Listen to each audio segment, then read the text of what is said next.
friends, I'm Benjamin, and we are continuing our series called Blast Off. We're discovering new ways that we can launch our faith in Jesus to new heights. And before we do anything, we should introduce our memory verse for this section. It's Psalms 119:105. Your word is a lamp for my feet and a light to my path. Got it memorized? Let's say it one more time. Your word is a lamp for my feet and a light to my path. That's found in Psalms 119:105. Okay, boys and girls, now that you got that, let's get some praise going.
Have you ever seen a Star Wars movie? Star Wars is a story about good defeating evil, and it takes place in another galaxy. If you've ever seen a Star Wars movie, you know that our heroes must work together to face challenges, dangers, and enemies on their quest to save the galaxy from evil forces. In one scene, Rey, Finn, BB-8, Han Solo, and Chewbacca must escape a dangerous group of people, but their ship, the Millennium Falcon, is facing malfunction. Chewie was injured, Finn was trying to help, Han was piloting the ship, Rey was trying to fix it, and BB-8, well, BB-8 didn't really do much except beep, but that's okay, because they made it.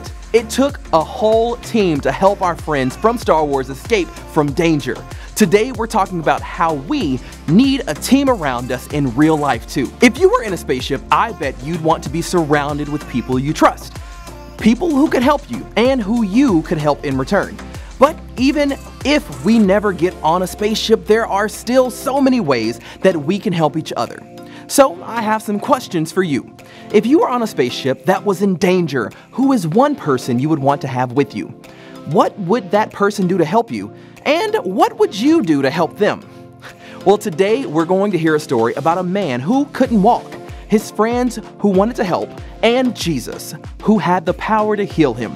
But Jesus wasn't easy to reach. This story can teach us something really important about how we can launch our faith in God to new heights. This is our big idea today. People can help our faith grow. Come on, repeat that with me.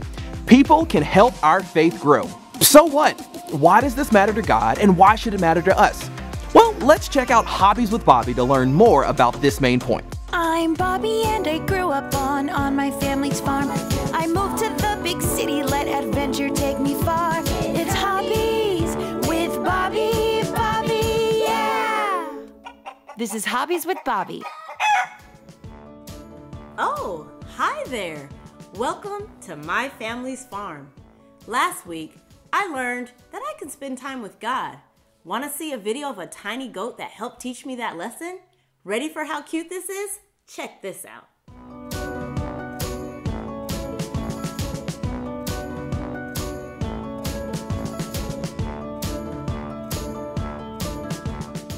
But now, I'm double exhausted. Playing could be just as tiring as working. Oh, hey Peter. What you got there? B, I got some walnuts, chocolate syrup, whipped cream, and bananas. For what? What are you doing? Oh, you'll see. That's my brother Peter. Sometimes he could be a pain, but most of the time he's pretty cool. Don't tell him I said. Here you go. Our homemade ice cream. Is it ready? Yep. And I think you deserve a huge banana split for all the work you've done with the animals. Aww. One of my hobbies is making our own ice cream. It's pretty easy and really fun. You mix the ingredients together and put them in a mixing machine with some special ice cream and salt. Then you crank the machine around, grind the ingredients until you make ice cream. My favorite flavor is mint chocolate chip. What's your favorite flavor? Tell a person next to you what your favorite kind of ice cream is.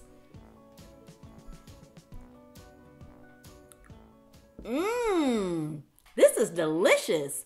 Well, I was kind of tired, but this kindness is so encouraging.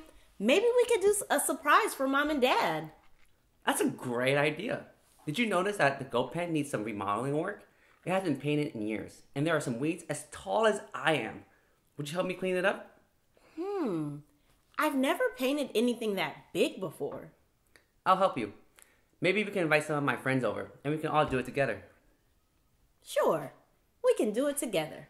While we gear up to go fix the goat pen, how about you hang out with Miss Sophie? She knows a lot of cool Bible stories. See you soon. It's Bible time, time for the Bible, yeah! This is Bible Time with Sophie. Hello everyone, I'm Miss Sophie. I'm a leader at Bobby's church. I actually know a Bible story that sounds a lot like what is going on with Bobby and Peter right now. This story takes place in the city where Jesus was from. He was teaching in a house and there were people squeezed everywhere, on the tables, the countertops, and standing up outside the doors, trying to see inside. There was a group of friends who had a problem. They wanted to get their friend, who was paralyzed, to see Jesus.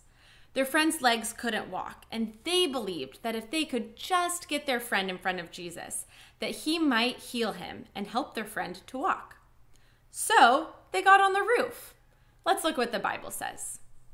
Since they could not get him to Jesus because of the crowd, they made an opening in the roof above Jesus by digging through it and then lowered the mat the man was lying on. Isn't that amazing? Jesus was teaching when he heard some noises, and then bits of the ceiling started to fall through, and a man came hovering down out of the air. When Jesus saw the faith of the man's friends, he said to the paralyzed man, "Son, your sins are forgiven." Then Jesus told the paralyzed man to pick up his mat and walk, and he did. Yeah! If Bobby is almost done painting, I wonder what she has to say about that story. We did it! We painted everything and even did a colorful mural. My brother's friends were so talented. We couldn't have done it without their effort. I think this is like the Bible story. The most interesting part of the story for me is that when the man came down through the roof, that Jesus looks down at the man, then back up at the friends, and says to them that their faith has healed the man. The people around us can help grow our faith. Just like the paralyzed man in the story, I would not have gotten anywhere today without friends. Their encouragement and effort lifted my spirits and helped me. But sometimes I could be like friends, where I'm the one helping them with their faith. Geez, Peter, did you get anything on the wall? It's all over you. What a day. And I still need to get ready for the fair. What fair? I want to go. The county fair? With the rides? The cotton candy? The animal competitions? Wait, I want to bring our animals to the show. That's a fantastic idea. We'll talk more about it next week. That would be a new hobby. I've never taken animals to a competition before. I wonder which ones we should bring. Well, if you come back next week to hang with me, we can learn together. Right now, I'm thankful for people who help my faith grow. It makes me want to help others grow too. Let's all be looking for ways that we can grow together. Have a great week. This is Hobbies with Bobby. So, the man in the story needed to meet Jesus, but he couldn't get to him. Not only was the house where Jesus was teaching completely full, but this man wasn't able to walk. Well, what did his friends do to help him? Why do you think his friends decided to help him? The man's friends picked him up on his mat and carried him all the way to the house where Jesus was. But they didn't stop there. No, they climbed the roof and dug a hole in the roof. They got some rope and figured out what to do, and they lowered their friend down towards Jesus and hopefully fixed whoever roof that they destroyed. When the man finally met Jesus, thanks to his friends, the man got more than he ever dreamed he would get. Jesus healed his legs, but even more importantly, Jesus forgave him and gave him a brand new life. So how exactly can we help each other grow closer to Jesus? You may never dig a hole in someone's roof, hopefully, but there are some other ways that we can help our friends get closer to Jesus. And here are a few. We can pray for them, encourage them when they're sad, tell them about Jesus, invite them to church, and do kind things for them. In the Bible, a man named Paul, who we call the Apostle Paul, wrote a letter to help some followers of Jesus figure out how to grow closer to Jesus. Here's one thing that he wrote. Share each other's burdens, and in this way, obey the laws of Christ. In today's story, the man's friends carried him, literally, but they also carried his burdens, or heavy load, by being with him, encouraging him, and helping him meet Jesus, which is kind of the greatest thing a friend could ever do for you. He never would have met Jesus without his friends. Just like the friends in the story, we can help people we love get closer to Jesus. And just like the man in the story, we need each other and people around us to help us get closer to Jesus. Well, now what? What does God want us to do about it? Well, let me tell you, it's not always easy to figure out how to help each other get closer to God. Sometimes we're not sure where to start. To help us get started, let's each pick one person we can help grow closer to Jesus, and then pick one person who can help us grow closer to Jesus. We help one person, someone helps us, and the cycle continues. Remember all the ways that we've talked about. We can encourage someone when they're sad, help them get closer to Jesus, and remind them of how much they're loved. And we can even invite them to come to church with us. Well, boys and girls, that's all we have for this time, and I cannot wait to see you guys next time as we continue our series called Blast Off as we launch our faith to new heights. Okay? All right, I'll see you guys later.